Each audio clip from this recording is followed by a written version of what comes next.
Welcome to Brewsers, a podcast about beer, coffee, booze, and bruisers. I am your host, Ruddy John, and today we talk to Andrew and Gandhi with Brick Street Brewery in Corsicana, Texas. We talk all about their roots, their brewing process, and how the city has supported them. They are celebrating their anniversary on October 8th. They'll have drink specials and so much more. Go check them out on their social medias and their website, and they will have all the information for you. So while you're doing all that, make sure to go sign up for our newsletter. You get them twice a week, and you get even more information about our guests, and you get some fun facts. So make sure to go sign up for them. In the meantime, here is Andrew and Gandhi with Brick Street Brewery.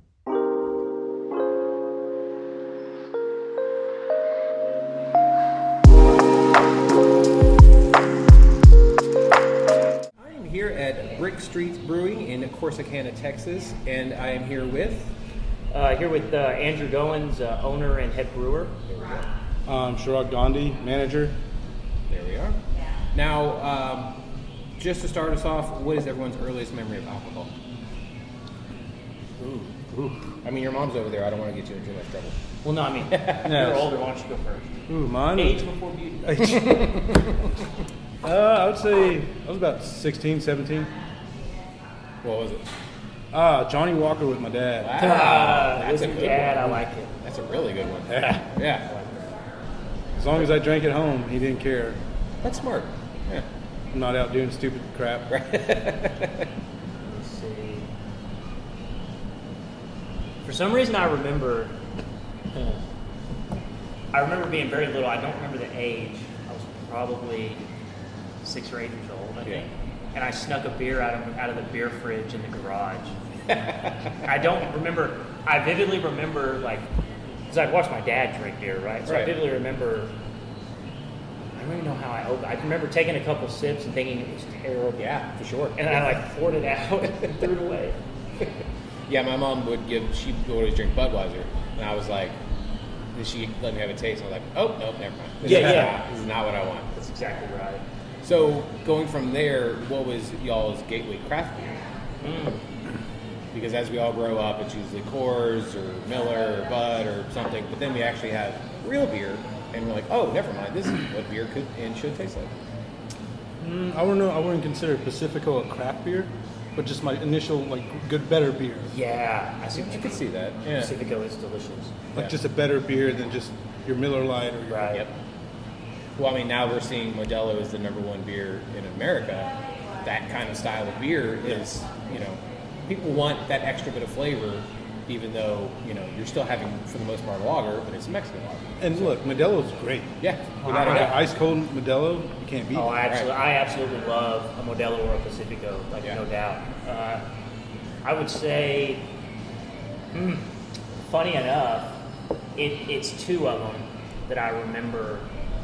One of them is Arrogant Bastard, and the other one was, which I only drank just because I thought it was cool as shit. And it looks super cool. And I like the label. Yeah, so their marketing got me. Yeah. Right? So, but the first craft beer that I drank that I liked, and I still drink to this day, is Sierra Nevada Green Label Old School Pale Ale. There you go, yeah. Still love it. Yeah.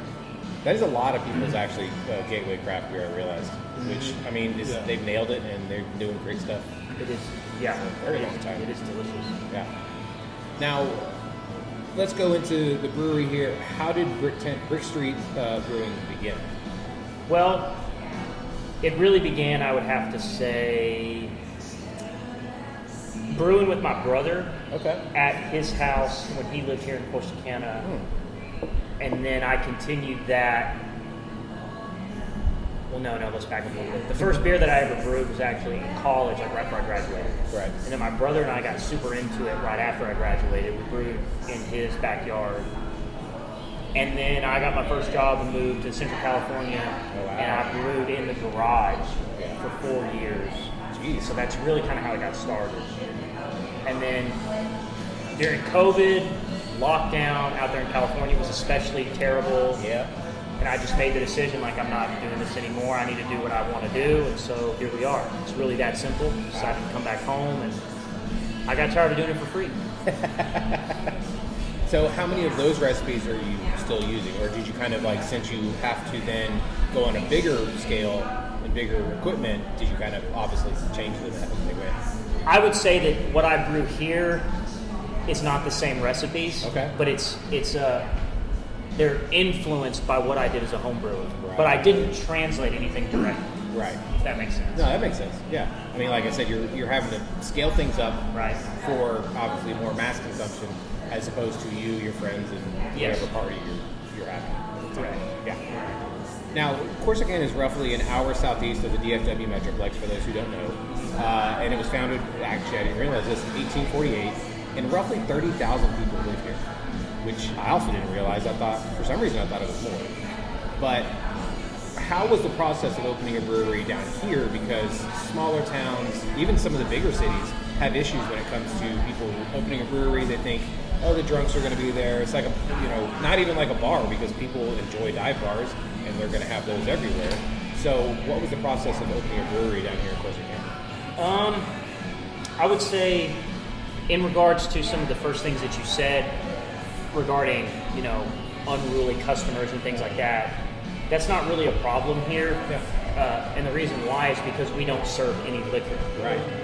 We just do beer that I brew here, and we do Texas wines that we bring in and we serve via kegs, and that's it.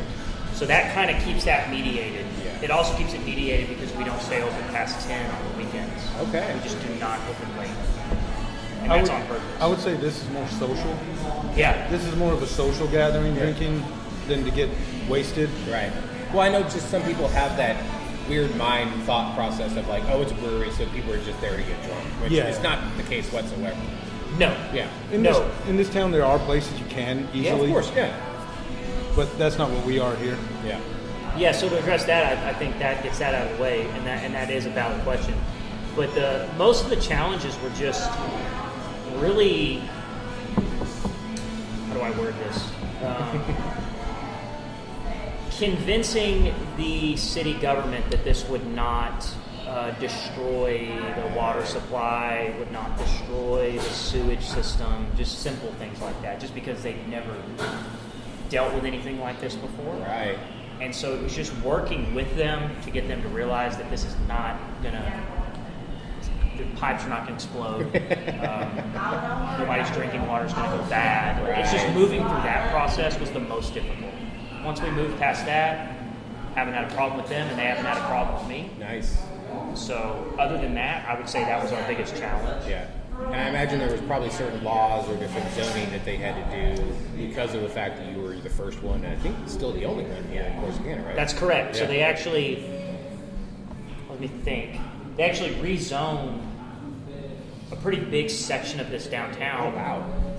And that was not really an issue. They were happy to do it. Yeah. They rezoned it for microbreweries, distilleries, and wineries, which is pretty cool. Really? So I kind of opened the gate for other businesses, and actually a winery came to put their tasting room a couple blocks away. Oh, which one? Casero Winery. They are out of Ovilla in Okay. Ellis County. Oh, wow. There goes the train. Yeah. Yeah, but so that's been fun. I mean, we that really, like I said, that wasn't too much of an issue. The city was good with that part. Nice. Yeah, I've definitely heard other cities. I know Siren Rock out in Rockwall, they were having issues with their city government, which makes no sense, but it's old money, and some of the older people don't think That's forward right. when it comes to stuff like that. That's exactly But right. now they're obviously doing very well, and they're showing that this is a good thing as part of it. Could be part of the community if you allow it to be.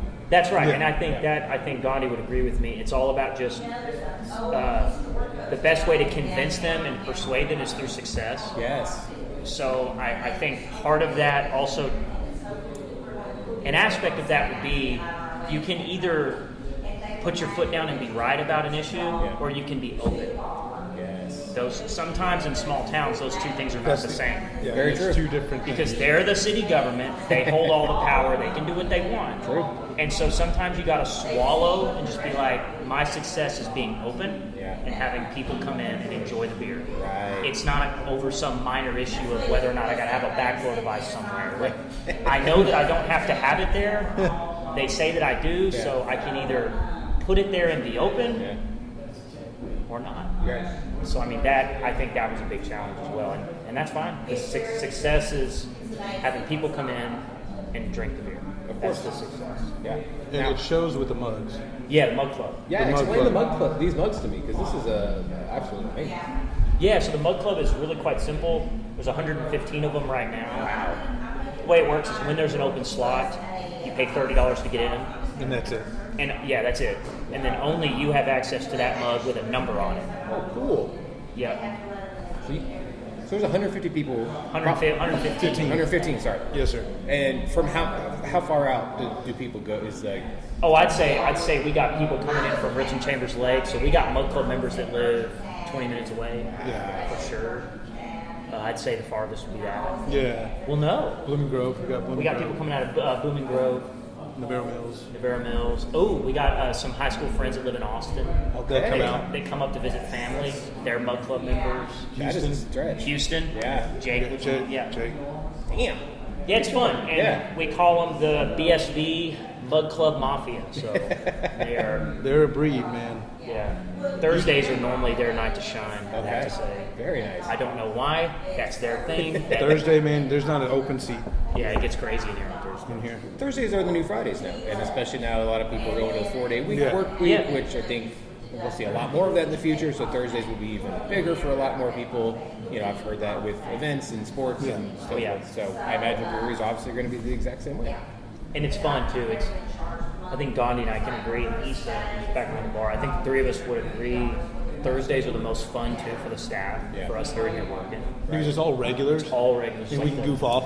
Yeah, exactly. It's like, it's like almost the exact same people every week. And then you can let your guard down. Yeah, yeah. Of course. You don't have to be so like somebody on a Saturday, somebody that's never been to Corsicana. Right. Yes. You got to keep your guard up. Can't say certain things. Right. But on Thursday, It's way sillier. open door, man. Like sometimes we've got a couple resident metalheads in here, so we'll play we'll get Spotify going on my phone. We'll start rolling through whatever Liquid Metal's been playing, like playing some metal in here and stuff like that. So it's fun. Or then we'll play some like 1930s music. Yeah, That's super cool. Just to goof off. because there's the Fallout series, the video game. Yeah, series? yeah. So, Super somebody creepy. created an absolute kick ass. It's on Spotify. You can look it up. They created a Fallout playlist with all the songs from all the different radio stations in the video games. That's amazing. And it's like a 6 or 8 hour playlist. And if you play it, your place turns into like a neat 1930s kind of. Speakeasy type. Yeah, dude, it is cool. That is super cool. And we'll play that sometimes. That's fun Yeah. until it annoys them and they want us to turn it off. Yeah. And then like on a really calm Saturday, we'll have a bunch of regulars about, hey Gandhi, play some 90s, like Yeah. old school 90s hip hop, whatever. Yeah. Yeah. And cheesy movies on Saturdays. Yeah, we do So cheesy when it's Really? not football season, Yeah. we'll play all kinds of classic movies on the big TV on Saturdays. It's Like the fun. vacation movies, Vacation Yeah. any John Candy movie we can find. We tried to. It took us like 5 hours to watch Roadhouse because kids kept coming in. Oh yeah, that one's you gotta. And every yeah. time kids would come in, we Nope. pause it, switch it over to Something Teenage else. Mutant Ninja Turtles or something. Right. And kids would leave and turn it back. MXC's a big one here. MXC's big. Remember that? That makes Most extreme Most elimination. extreme. Yes. Okay. Yes. Yeah. That's a big deal here. So funny. That one was for those who didn't grow up with that. Like they're getting it now with like the Wipeout and all that Yeah. And it's stuff, on but- Prime now too. Oh, is it on Prime? Yeah. That's how we watch it. Nice. If you could actually listen to it, Mystery Science Theater would be really cool to do it as well. Yeah. Yeah. Yeah. Maybe in the future, there's something to think about. Absolutely. Now, y'all's beers seem to be on the lighter side with the IPAs, the Pilsners, and the Pale Ales. Right now, you have a session stout on board. Is that just something that you want to do with your taste buds, or is that something the customers have kind of leaned it over? Well, you want to say something? Yeah, so like I'm pretty sure he's about to say the same thing, but we want it volume drinking, so we want them to sit here and drink. Gotcha. Okay. And also, we want them to do that because they'll buy more. But it's also, there's a safety aspect. So a lot of our customers, it's Corsicana, small rural town America, so people have to drive. It'll choke. And they want to come in here